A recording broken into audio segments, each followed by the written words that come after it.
Dear students, in today's session, we are going to discuss about algae. We all know how important algae are for us, for animal kingdom and plant kingdom in general. Algae, which are chlorophyll bearing, simple in nature, they are thalloid, autotrophic and largely aquatic. What do we mean by these terms?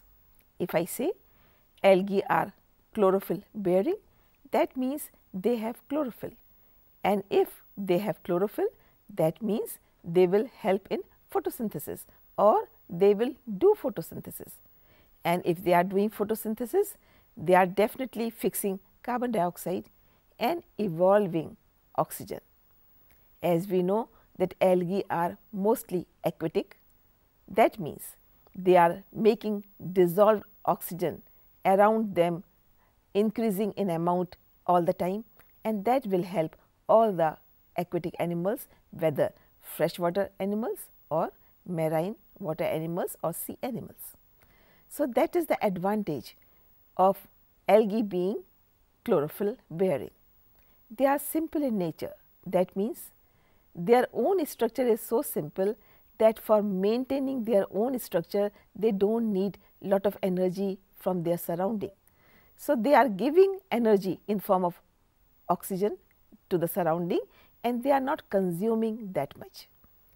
They are thalloid, that means structural details are not there, like trees have leaves and stem and root and fruit, birds. Those kind of differentiation of structures are not there. It is just a thalloid structure.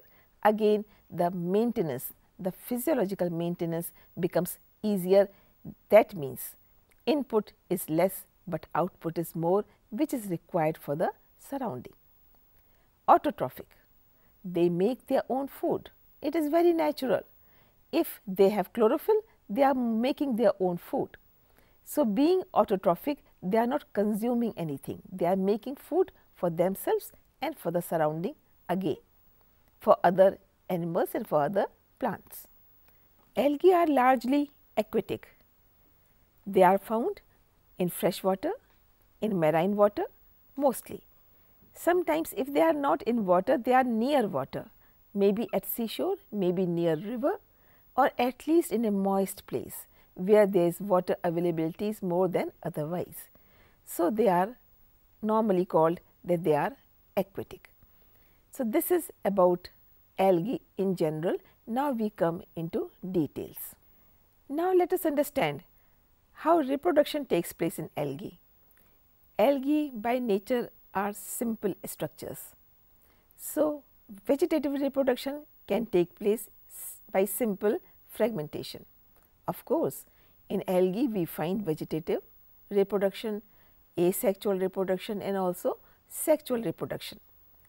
But being simple in nature, it can be vegetative by fragmentation, means if a small part of algae breaks out from the parent body, it will develop into full algae. This is simple regeneration kind of situation. Children try to appreciate that these lower organisms have capacity of regeneration, which we have almost lost after having so much of evolution in our body. Of course, if there is a small cut by knife or blade on your finger, the cells will regenerate and your finger will look normal after some time. But if somebody loses one full finger, it is not going to grow again, and that finger which has come out from the body or cut from the body is not going to grow into full hand or full individual. That means our capacity of regeneration or vegetative growth is much reduced compared to these primitive organisms or lower organisms. So, this particular aspect is used by algae for even reproduction. So, that is called vegetative reproduction. They can also undergo asexual reproduction by way of producing spores, and these spores in this case are also known as zoospores.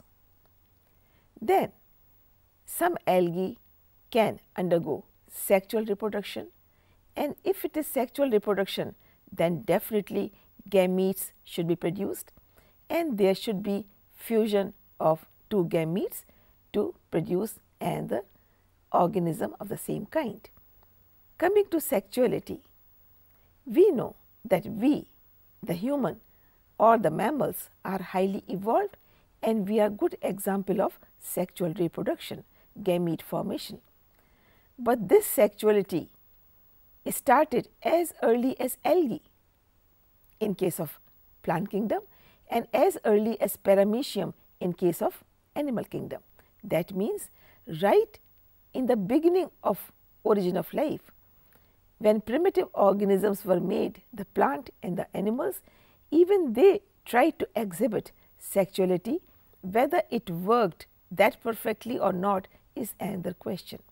So, sexual reproduction is quite dominant in different categories of algae, and they produce gametes which may be motile, may not be motile, may be similar type, may be different type, maybe one is bigger, other is smaller, maybe they have one flagella or two flagella.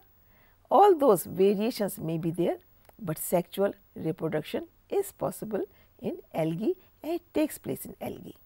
We are now discussing about gametes. Since for sexual reproduction we need gametes, so let us see how many kinds of gametes we find in algae. They fall in three categories depending upon their size, their motility and other characteristics. Isogamous. Isogamous mode will mean that gametes are of the similar size and similar shape, and of course, they will fuse to make the new organism, and these kind of gametes will come in the category of isogamous. Anisogamous, as the term indicates, the gametes are not identical, they do not look alike, they are not similar in size or shape, and still they will fuse and make the new individual. Oogamous is a situation where one gamete is very big in size and non-motile, and other gamete is very small in size but motile, and they fuse, undergo sexual reproduction and produce the new individual. So, in variety of algae, in different kinds of algae, we have different mode of sexual reproduction which may be isogamous, anisogamous or oogamous, and in some of the categories we may have more than one type available. So, this is about the gamete, and also in this slide you can see Chlamydomonas with two flagella, and also you can see Volvox. Of course, it is Volvox colony, because Volvox is found in a colonial form.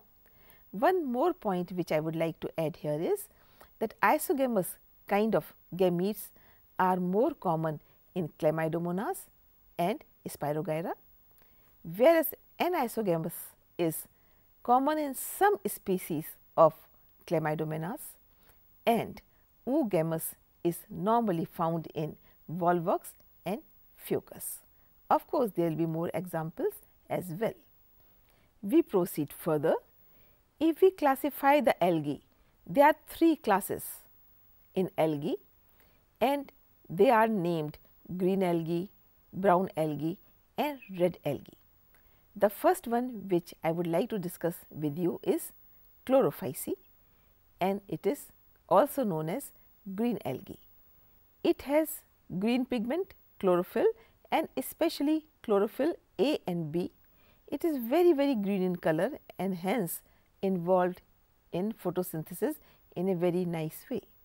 As I have told you earlier also, children, that algae are doing important job of fixing carbon dioxide and producing lot of oxygen in the surrounding for being used by other animals living in water. That means aquatic animals, freshwater animals and seawater animals. Now, this particular class of algae, chlorophyceae, which is also known as green algae, has chlorophyll A and B. Reproduction, it can undergo by vegetative reproduction, by fragmentation, because normally it has fragments. It can be having simple fragments. At the same time, it can be highly branched depending upon different species of algae in this particular category. So, vegetative reproduction is predominant. Asexual reproduction is possible by production of zoospores which are flagellated. If zoospore is flagellated, that means they are motile. So, we can say that asexual reproduction is by motile zoospores. And sexual reproduction in some species is there isogamous, or in some species anisogamous, or in some other species oogamous. Good examples of class Chlorophyceae are Volvox, Chlamydomonas, Chara, Spirogyra and Eulothrix. Now, we come to the second class of algae, Phaeophyceae. This is also known as brown algae, and it is also quite predominant in nature and does some very important things for us. It has chlorophyll A and C, and also it has carotene and xanthophyll. That means it has many kind of pigments for photosynthesis and hence is participating richly in photosynthesis. As far as reproduction in Phaeophyceae is concerned, it can be vegetative by fragmentation. It may be asexual by production of zoospores which are now biflagellate in this particular case and also motile. Sexual reproduction will be either isogamous or anisogamous or oogamous in different concerned species. Good example of Phaeophyceae are Laminaria, Fucus, Dictyota, Ectocarpus and Sargassum. Now, we come to third class of algae, and that is Rhodophyceae, which is very commonly known as red algae because it has red pigment. Of course, it also does photosynthesis and it looks very red wherever it is present. It has vegetative reproduction by fragmentation and asexual reproduction by way of producing spores which are non-motile. So, please children remember that in this case asexual reproduction is by non-motile spores and sexual reproduction is there and it is also by non-motile gametes. But thing to appreciate is that all the three kinds of reproduction are found in this particular class also called Rhodophyceae. The good examples of Rhodophyceae are Porphyra, very famous kind of example, Polysiphonia and Gelilium.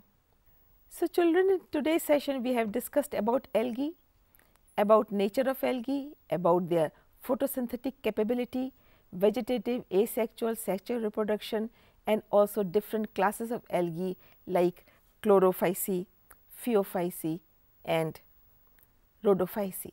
With this, we come to the end of this session. Thank you.